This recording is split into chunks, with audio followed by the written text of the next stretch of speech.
경제 소식을 빠르게 전달해 드립니다. 오늘 굿모닝 경제 이인철 참좋은 경제연구소장과 함께하겠습니다. 소장님 어서 오세요. 어서 오세요. 네, 대우조선 파업 사태가 끝날 조짐을 보이지 않고 있습니다. 10시간이 넘는 마라톤 협상을 했는데도 합의가 불발이 됐는데요. 이유가 뭡니까? 그렇습니다. 이게 지난달 2일 시작이 됐어요. 네. 그러면 벌써 50일째입니다. 노사가 모처럼 만에 비공개 협상을 이어갔습니다만 상당수 이제 임금 인상이라든가 이런 부분에 대해서는 의견 접근을 이뤘는데 네. 다만 이제 손해배상 부분에 대해서 서로 양측이 팽팽합니다. 당초 이제 노조는 30% 이상 임금, 그동안 이제 고통분담 차원에서 깎였던 임금을 정상화해달라라는 요구했는데 네. 여기는 인상률이 한 자릿수까지 내려온 것 같아요. 상당 부분 어느 정도 이제 사측과의 어떤 접점을 찾아가고 있는 부분이고요. 네. 또 하나가 노조 전임자 인정과 같은 이 단체 교섭권까지 포함해서 이 부분에 대해서 어느 정도 의견을 접근을 이룬 것으로 알려지고 있는데 다만 지금 거의 2달여 가까이 이제 파업이 이어지다 보니 지금 여기서 조업이 중단되기도 하고요. 네. 이로 인한 이제 발생한 매출 손상분 지금까지 한 7천억 원대, 이게 만일 8월까지 이어지게 되면 이제 조 단위로 더 넘어갈 텐데 이 부분만큼은 이번에는 이제 꼭 받아내겠다라는 게 이제 지금 사측의 입장입니다. 네. 불법 파업을 이제 근절하겠다. 꼭 이번만큼은 이거를 좀 보겠다라는 것이 이제 사측의 입장이어서 네. 지금 이렇게 되면 사실 파행이 될 가능성이 상당히 높거든요. 물론 고용노동부 장관이 이틀 연속 거제를 찾아서 노사를 만나고는 있습니다만 별다른 소득은 없는 상황입니다. 네. 네. 피해도 잠깐 언급해 주셨는데 8천억 원대 피해액이 생기고 있다고 얘기해 주셨잖아요. 길어지면 또 더 그 피해액이 커질 수 있겠네요. 맞습니다. 사실은 이게 실질적으로 파업으로 인한 손실금이 커지는 것도 문제지만 이걸 가지고서 어떤 이제 이 압력의 수단으로 행사하는 건 굉장히 저는 적절치는 않다고 보는데요. 네. 일단 대우조선 이제 해양의 이제 주장입니다. 다음 달까지 파업이 이어지면 그 규모가 1조 3,500억 원대 손실이 발생할 수 있다. 실제로 이제 조업이 중단되고 있기 때문에 11월 인도 예정인 이제 선박 건조가 중단된 상태입니다. 이로 인해서 매출 감소가 한 1조 600억 원대, 하루 평균 한 259억 원의 손실이 발생을 하고요. 네. 또 고정비가 있어요. 이 고정비 지출이 하루 평균 57억 원, 이것도 한 2,300억 원대.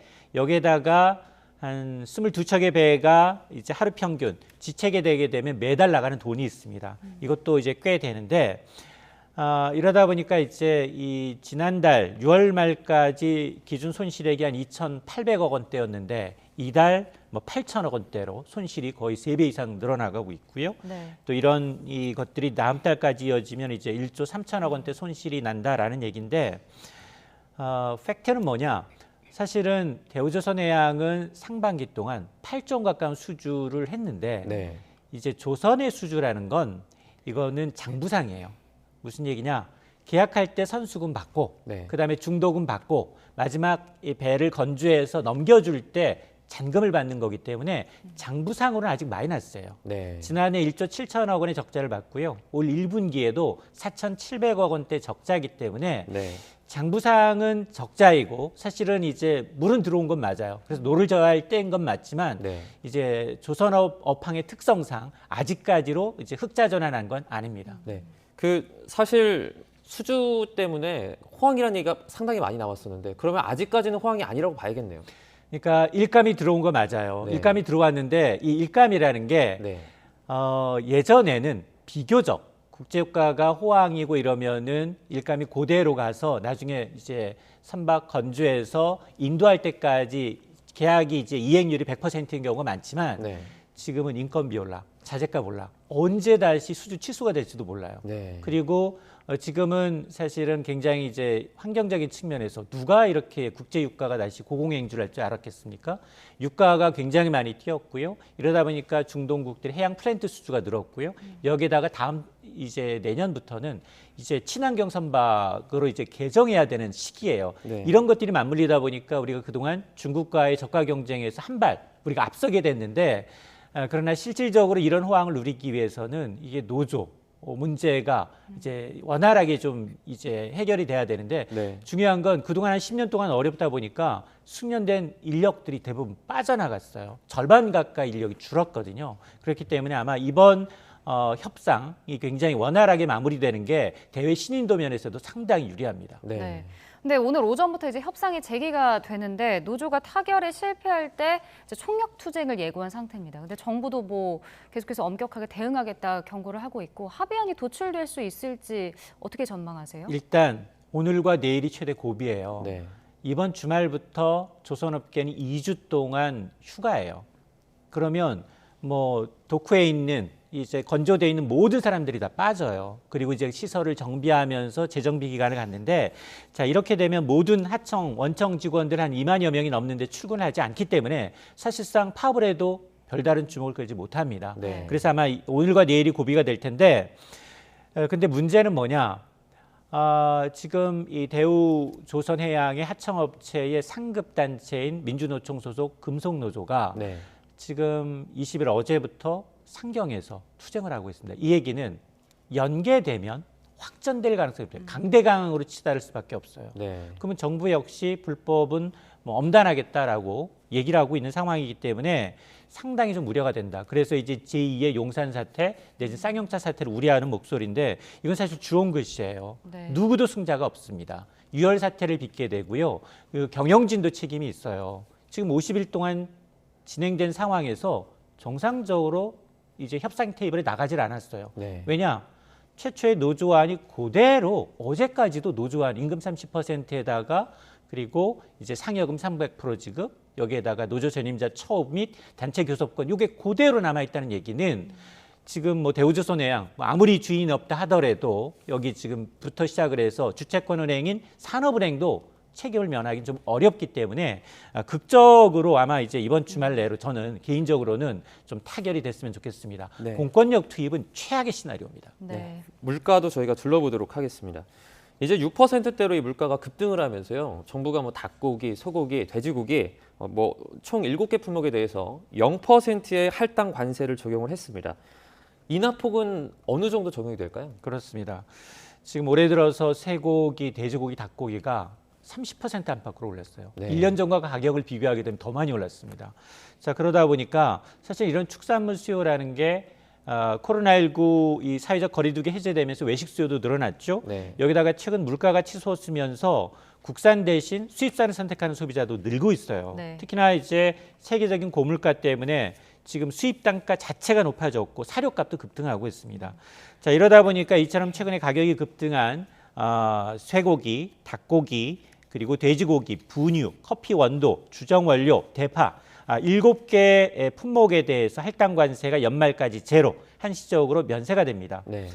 자 정부 추산으로는 현재 이제 이 쇠고기를 좀 보게 되면 호주산의 경우에는 이 한미 FTA가 적용되고 있지만 관세율이 10%, 16%, 미국산의 경우에는 10.6%의 관세율이 부과가 되고 있지만 네. 연말까지 제로로 책정이 되기 때문에 소비자들은 이번 관세로 인해서 최대 5에서 한 8% 정도 이제 내리는 효과를 정부는 기대를 하고는 있습니다. 네.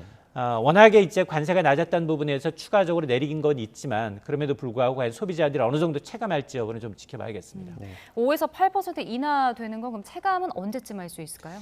이게 20일 어제 수입되는 품목들부터예요. 네. 그러면 그것들이 유통 과정을 거쳐서 이제 이 매장에 풀리는 데는 한 2, 3일 정도 시간이 걸리기 때문에 아마 다음 주 정도가 되면 유통 매장이 좀 풀리게 되면 다음 주쯤 이제 소비자들이 조금은 가격이나 효과를 체감할 수 있을 것으로 보입니다. 네. 네. 수입 소고기에 관세를 이렇게 물리지 않은 건 처음이라 그래요. 그 맞습니다. 축산 농가들의 반발도 좀 심하죠.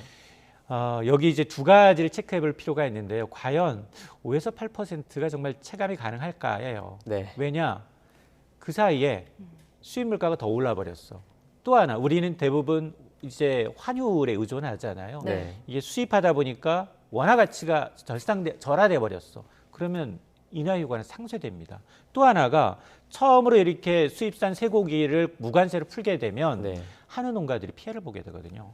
자, 그러다 보니까 그렇지 않아도 축산 농가들은 사료값 최근에 많이 올랐고요. 인건비 올랐고요. 각종 이제 원자재 가격이 급등해서 가뜩이나 경영 부담이 큰데 네. 정부가 이제 무관세 수입 물량 뭐 연말까지 한 10톤 가량 될 것으로 보이는데 가중되고 있다. 부담이 더 가중되고 있다라고 지금 불만의 목소리가 커지고 있는데 네. 정부 역시 이 부분에 대해서 지원책을 좀 검토하고 있다라고 밝히고는 있습니다만 과연 어떤 묘수를 좀 찾아낼지는 좀 지켜봐야겠습니다. 네. 네.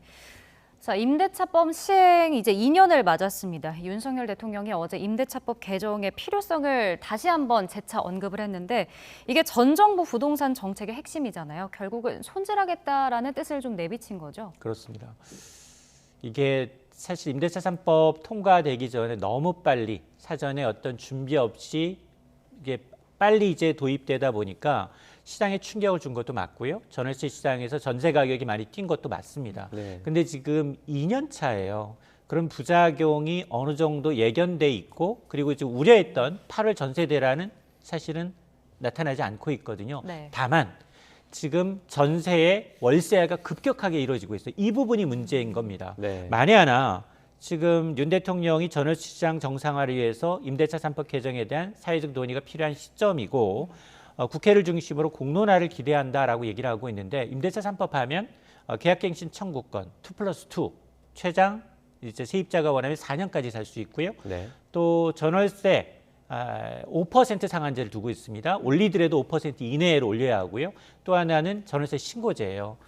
전월세 신고 30일 이내 하도록 하고 있는데 사실 전월세 신고제는 부작용보다 이제 긍정적이 더 크고 이제 만일 고친다면 두 개예요.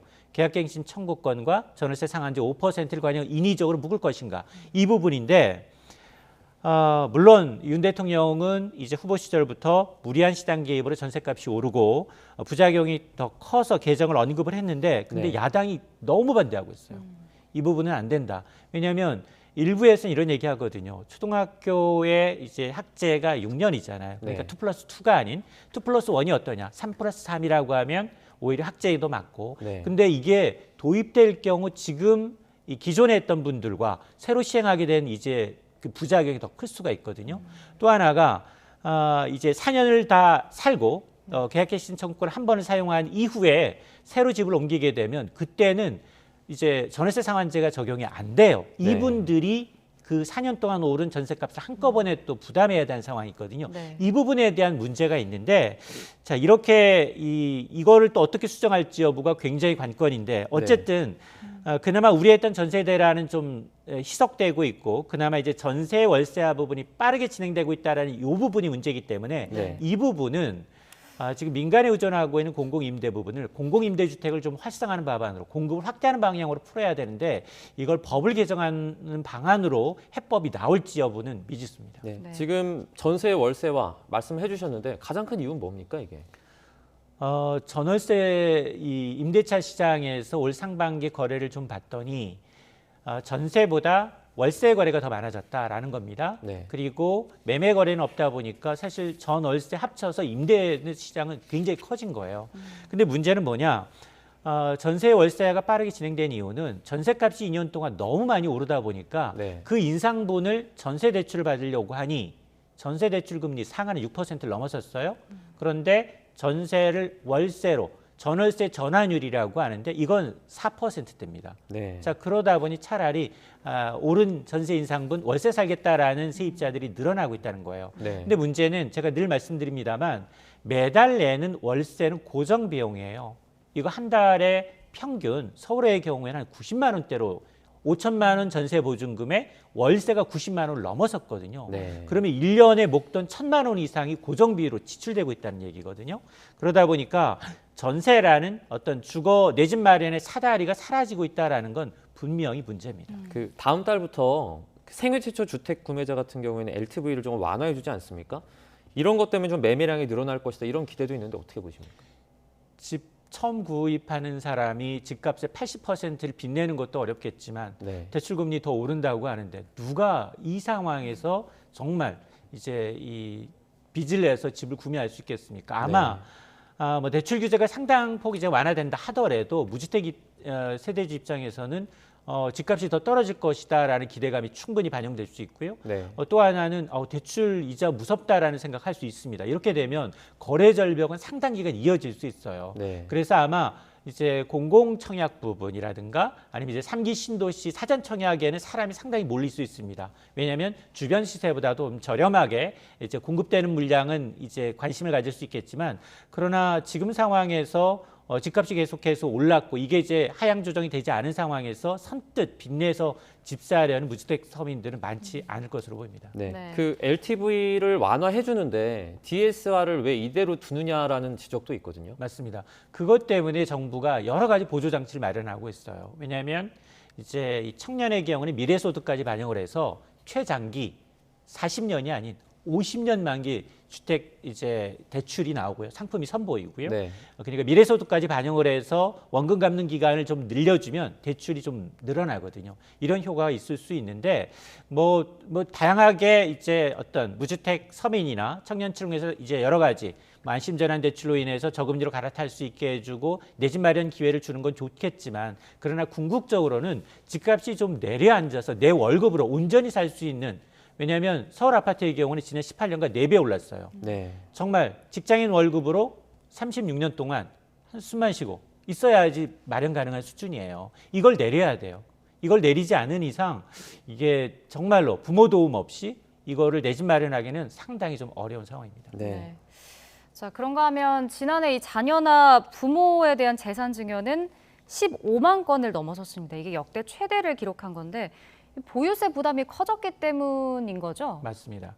증여는 살아생전한테 자녀들한테 주는 거고요. 네. 상속은 죽은 이후에 이제 하는 거예요. 근데 저는 사실 증여는 좀 말려요. 늙으면 돈이 효자다. 돈은 꼭 갖고 있어라 라고 얘기를 하거든요. 그럼에도 불구하고 이게 보유세 부담이 참 무섭다라는 거예요. 지난해 이제 직계 존비속이라고 하면 할아버지, 할머니, 부모님, 손자, 자녀까지 재산 증여 건수를 봤더니 거의 16만 건이 육박합니다. 네. 이게 국세청이 관련 통계 작성이 가장 많아요. 금액만 52조 원이에요.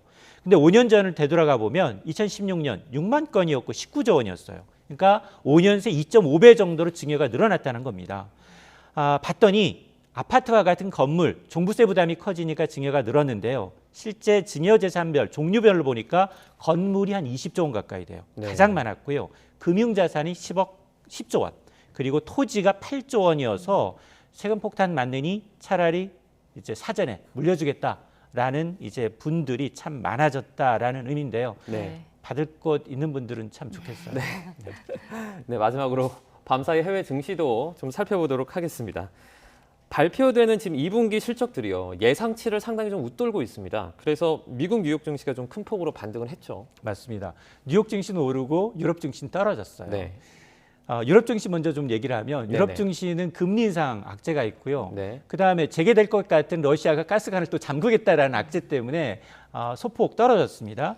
자, 뉴욕 증시는 내일 이어가고 있습니다. 특히 기술주들이 1% 넘게 올랐는데요. 실적이 나쁘지 않습니다. 넷플릭스 전날 실적 발표했는데 나쁘지 않아서 7% 넘게 반등하고 있고요. 또 오늘 발표됐던 골드만삭스, 시티그룹 월가 예상치를 웃돌고 있는데 지금 실적 발표는 한 월가에서는 10% 정도가 기업이 실적을 발표했는데 지금까지 10개 기업 가운데 7개 기업 69%가 예상치를 웃돌고 있어요. 네. 그러니까 낮아진 눈높이를 상회하고 있다는 게 일단 호재고요. 국제유가는 떨어졌습니다. 여름 이 드라이빙 휴가철 시즌임에도 불구하고 미국의 석유 수요가 좀 저조하다라는 소식으로 인해서 유가가 하락을 했는데 그럼에도 불구하고 서부텍사스산 중진료는 $102예요. 네. 상당히 좀 부담스럽고요. 어쨌든 이제 하루하루 등락을 좀 거듭하고 있지만 아마 이달 말까지는 인플레이션이냐 아니면 이제 경기 침체냐를 두고 상당한 줄다리기가 예상됩니다. 네. 어제 우리 코스피도 장중에 정말 오랜만에 2,400선을 좀 넘어갔다 왔는데요. 그 마감까지도 2,400선을 좀 사수할 수 있을지 지켜보도록 하겠습니다. 오늘은 여기까지 듣겠습니다. 고맙습니다.